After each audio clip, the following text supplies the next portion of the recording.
Si notre ciel est bleu, c'est grâce au phénomène de diffusion qui se produit lorsque la lumière rencontre les molécules et particules présentes dans l'air.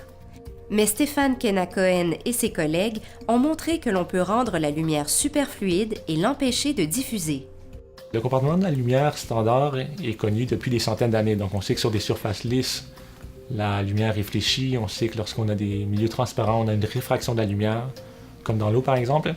Et sur des toutes petites particules, la lumière diffuse. Et nos travaux ont été sur la superfluidité de la lumière. C'est vraiment une découverte d'une nouvelle phase de la lumière. Et ce comportement superfluide permet à la lumière de passer à travers des petites particules sans se diffuser. C'est quelque chose qui jusqu'à maintenant a juste été observé à très faible température dans des gaz très spéciaux comme l'hélium liquide par exemple. Alors on a pu observer ce comportement pas pour des atomes comme l'hélium, mais pour des photons et à température pièce. Alors normalement les photons interagissent très faiblement ou pas du tout entre eux. Alors la première chose nécessaire, c'est de créer une interaction entre les photons. Donc ça, c'est vraiment nécessaire pour observer un comportement superfluide. Et dans notre cas, en fait, on fait ça à l'aide d'une quasi-particule lumière-matière qu'on appelle polaritons. Alors des polaritons, ce sont tout simplement un genre de mélange de matière avec les photons.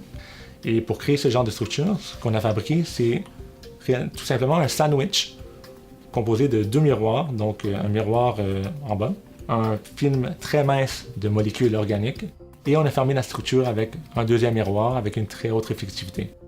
Lorsqu'on excite la structure avec un laser, on crée une propagation de polaritons dans la direction d'excitation.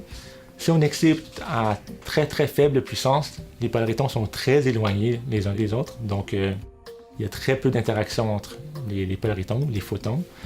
Et lorsqu'on commence à augmenter la densité de polaritons, on commence à voir cette interaction entre les particules. Et à très haute densité, l'interaction est si forte qu'il n'y a aucune façon pour la lumière de se diffuser. Cette lumière superfluide peut passer à travers des petits objets, donc passer autour sans se diffuser.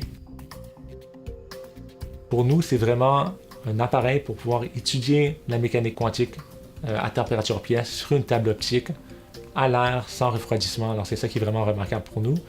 Et on est déjà en train de trouver des choses intéressantes qui étaient vraiment inusité en termes de ce qui était compris précédemment.